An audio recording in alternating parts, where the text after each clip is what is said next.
quick word on the bike. First of all, the headlights are actually pretty good. Now, if you use the kill switch to turn the engine off, your headlights stay on. However, if you first turn the bike on, you don't get headlights, you only get side lights, which is a nice little safety feature. Backlight is still on, so I get rammed. The phaser, I have called her Fizzy. Out of my bollocks experience when I sat on her, yeah, she's called Fizzy. Now, things I've forgotten about phasers. I had one when they first came out back in 98, 99. Mine was a brand new one. It was full power. It was a 600. It would do 155 miles per hour. I shit you fucking not. And I remember the gearbox was very clunky. This gearbox is very clunky. It's not anything to do with the gearbox or the clutch plates or fluids or anything else like that or wear and tear. It is simply the way these bikes are. The gearbox is a clunky fucker. The way to deal with it is simple. If you won't go into gear when you're at slow speeds, give it a little bit of revs, let the clutch out a little bit, and it will clunk into gear. Little things that they don't tell you about riding bikes. Now, if you're on a low revving bike, it's not really an issue. If you're on something that revs, I mean, this one redlines at 12,000, but it is a rapid 12,000. You get more vibrations out of this, but it's small, intense vibrations. Basically what it means is, if you're not used to it, then you will find that you have the brown rain, the liquid rush, diarrhea. It will churn the crap out of your insides to, well, liquid crap. Now, the power band on this is quite interesting. If you're going for casual riding, which is what, let's face it, that's what most people do. Although on this sort of bike, most people don't like them because you can't really do it. Anyhow, you can change gear at 3,000 or 4,000 RPM. And you can just cruise along 3,000 or 4,000 RPM, keep it in 6th gear, do 30 miles an hour, and she's happy to do it.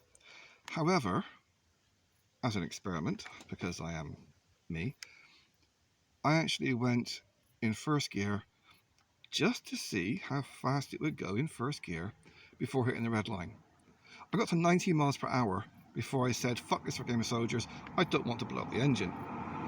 So, in 1st gear, I was doing 90 before hitting red. Don't ram me, you bastards. It's Saturday night, so there's a lot of pissheads on the road. It's not so much the pissheads on the issue, it's the druggies. Out their fucking tits on weed all over the road. Yeah, so you can actually take it all the way up to 90 in 1st gear. I did 100 and I've not been over 120 so far. I've been on these sorts of roads, you know, A roads. Half the time there's no fucking white line in the middle, or if it is, it's worn off. They're it's because the bike is so light. The 2009 onwards has ABS. This doesn't. They're also heavier by about 20-ish kilos. This one's 199 kilos. 2009s are, I think, 230 odd. So you do hit a bump and you will bounce. I mean, I'm a heavy fat fuck, and I've left the road a few times by hitting hidden dips. So yeah, you have to be cautious of that. So I've not been over, I think 115 was the last time I glanced at the speedo and backed off. But that was in 3rd gear, and I hadn't redlined the bike. Most of the time I'm keeping it so I'm not burning the bollocks off the engine. Oh, operating temperature on this, she's happy enough doing 95 to 100 Celsius. Don't ask what it is in 19th century terminology like Fahrenheit. I haven't got a fucking clue.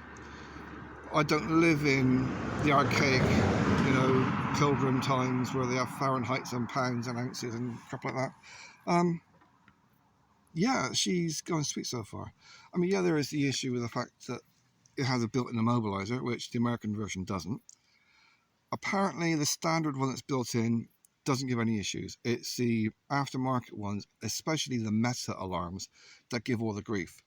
Where you have to rip out the wiring loom and replace it, which is going to cost you $50,000, or run a bypass, which is a lot of fucking grief. And you need special, like a control box to actually bypass certain wires, and you have to make sure it's the correct wires, or it will blow your fucking wires up, the rest of your main wiring loom up. Yeah, she's had a puncture at some point in the past because I noticed this little thread Oh, I'll pull that thread. No, do not pull the fucking thread. It's a plug. It's one of these high-speed threads they put into it as a plug, which a cunt didn't tell me about. So I was a little bit suspect there might be oil leaking out at one point where I park her, but I think it might just be a bit of chain lube. I'm hoping it's a bit of chain lube. So far, I've not checked the tyres, and I've done, I don't know, a few hundred miles. I mean, it's Saturday today. I got there, I think it was Wednesday night, and I've had a shitload of stress with the fucking police refusing to do anything about my neighbour trying to kill me. He's black, I'm white, therefore they won't do fuck all. So, yeah, good ride. And I do remember from my Phaser from 23 years ago that the headlights are actually pretty good. I mean, they're not brilliant. The hassle I do remember having is that when you turn the handlebars, the headlight's still facing forward where the bike's facing, which can be a bit annoying if you're going around a bend, because you actually want the headlight to go where your handlebars are going.